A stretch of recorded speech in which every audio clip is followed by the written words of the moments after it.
My name is Emma, and for most of my childhood, I didn't have a name in my own family. I was just the other one. You know what I mean. Every family has a golden child, the one the parents light up for, the one whose report card goes on the fridge, the one whose mistakes get smoothed over before anyone even notices them. In my family, that was my brother, Daniel, and then there was me. I wasn't invisible because I was bad at things. I was actually better at most things than Daniel. Better grades, more responsible, less drama. But none of that seemed to matter because Daniel had something I didn't. He had the gift of being born first, being born a boy, and knowing exactly how to smile at my parents in a way that made them forget the rest of the world existed. I told myself it was fine. I told myself that I didn't need their validation, that I had a plan, that one day I would get out of that house, go to university, build something real, and none of it would matter anymore. I held on to that plan like it was the only solid thing in my life. I had no idea they had already taken it from me. Growing up, money was never something openly discussed in our house. My parents weren't wealthy, but they weren't struggling either. Dad worked in logistics, Mom managed the household and did bookkeeping part-time. We had enough, not lavish, but enough.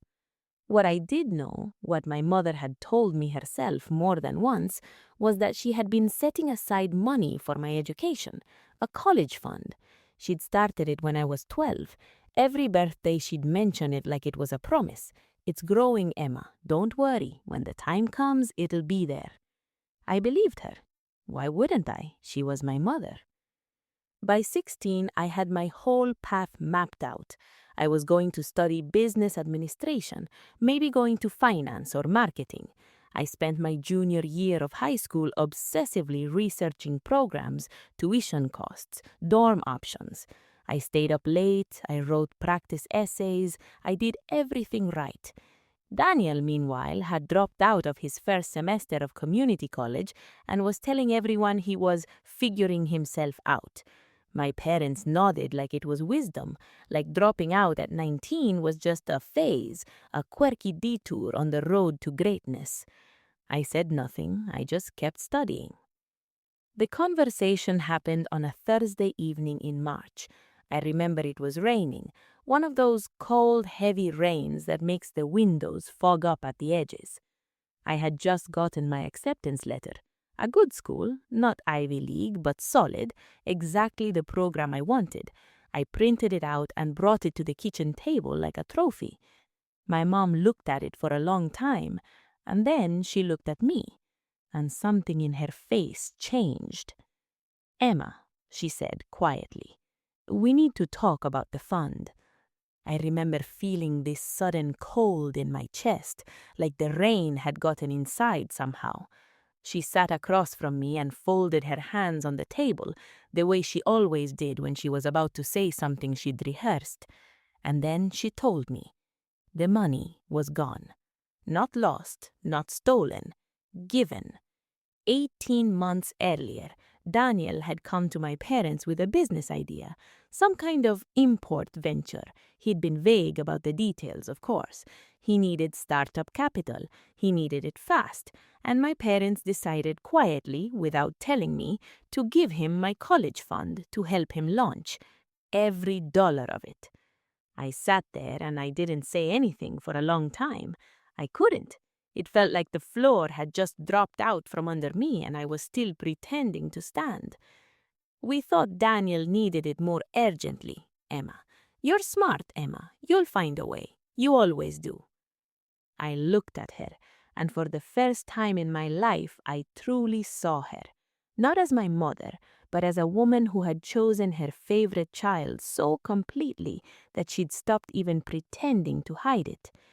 I got up from the table. I went to my room. I sat on the edge of my bed in the dark with the acceptance letter still in my hand, and I made a decision so quietly, so completely, that it surprised even me. I was done. I didn't scream, I didn't throw things, I didn't make a scene at dinner or send a devastating group text. That's not the kind of person I am. I did something more permanent. Over the next 3 weeks, I applied for every scholarship I could find. I took out a student loan. I called my aunt, my mom's older sister, a woman my parents always dismissed as too independent, and asked if I could stay with her while I figured out the logistics. She said yes without hesitation. And in June, 2 weeks after graduation, I packed 2 bags and left. My parents stood in the doorway. My dad looked confused. My mom looked like she wanted to say something. Daniel wasn't there. He was probably at a business meeting. I didn't look back. I want to be clear. Leaving didn't fix anything overnight. It wasn't some cinematic walk towards freedom with the sun behind me. It was hard. It was lonely and expensive and frightening in ways I hadn't expected. I worked 2 jobs my first semester, night shifts at a hotel front desk and weekend hours at a bookstore. I ate a lot of pasta. I went weeks without calling anyone from home, and nobody called me either. But something else was happening underneath all that difficulty, something I hadn't felt in years. I was building something that was entirely mine. Nobody had funded it. Nobody had given me a shortcut. Every grade, every skill, every connection I made, it was all earned by me, for me, from scratch. And slowly, slowly, it started to compound. By my 3rd year, I had a part-time internship at a mid-size marketing firm. By graduation, they offered me a full-time position. I was good at my job in the same way I'd always been good at school, quietly, consistently, without needing anyone to notice. My aunt became one of my closest confidants. She'd been estranged from her own family for years, and she understood without me needing to explain exactly what I'd walked away from. I kept tabs on my parents through occasional messages, birthdays, holidays, a few lines here and there. Not warmth exactly, just maintenance. A thin thread I wasn't quite ready to cut all the way. Daniel I heard about through those messages. The last venture had run into complications, badly. He'd pivoted to something else, real estate, I think. That also ran into complications. There was a girlfriend, then no girlfriend. There was a new business plan, then silence about it. My parents kept sending me photos of him at family dinners, as if I'd feel left out. I didn't. The call came on a Tuesday afternoon, almost exactly 5 years after I'd left. It was Daniel. He didn't call often, maybe twice a year, usually around holidays, usually to make small talk that felt like filler around something he wasn't saying. But this time there was no small talk. He got to the point quickly. The last venture had collapsed, badly. He was in debt, real debt, the kind that doesn't negotiate. He'd already borrowed from friends, he'd already maxed out what my parents could give, and now he was calling me. I know things have been weird between us, Em, but you're doing really well, Em. I've seen your LinkedIn. I just need a bridge loan, something to get through the next few months while I restructure. I let him finish, and then I was quiet for a moment. Not because I was angry.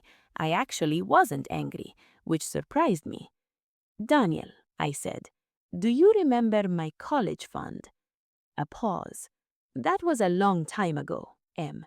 Mom and Dad made that call, not me. I know they did, but you took the money, and nobody asked me, not once. Another pause, longer this time. I can't give you money, I told him, not because I don't have it, but because the version of me you're calling right now, this person with a career and savings and a life, she exists because she had no other choice. You were the other choice, and that didn't work out. He started to say something about family, about blood, about how I couldn't just forget where I came from. I haven't forgotten, I said. That's exactly why the answer is no. I hung up. I sat in my office for a while afterwards, looking out the window. I wasn't triumphant. I wasn't sad. I was something quieter than either of those things. I was just done. Again, but differently this time. Not the desperate done of a teenager with 2 suitcases, the settled done of someone who knows exactly what she's worth and doesn't owe the proof to anyone. Some people ask me if I regret cutting my family off so completely, if I miss what we could have been. And honestly, yes, sometimes. I miss the idea of a family that saw me. I miss the version of my mother who, in some parallel life, actually kept that promise. I miss the brother I might have had in a house where the rules were the same for everyone. But that family didn't exist, and I spent enough of my childhood mourning something that was never real. What I have now is real.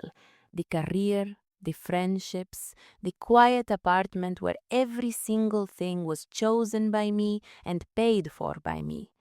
That's real. And if there's one thing I want you to take from this story, it's that being dismissed, being overlooked, being robbed of your starting point, none of that is the end. Sometimes it's the beginning of the only life that was truly yours to live. If this story hit you somewhere deep, if you've ever been the invisible one, the one who had to figure it out alone, hit the like button. It helps more than you know.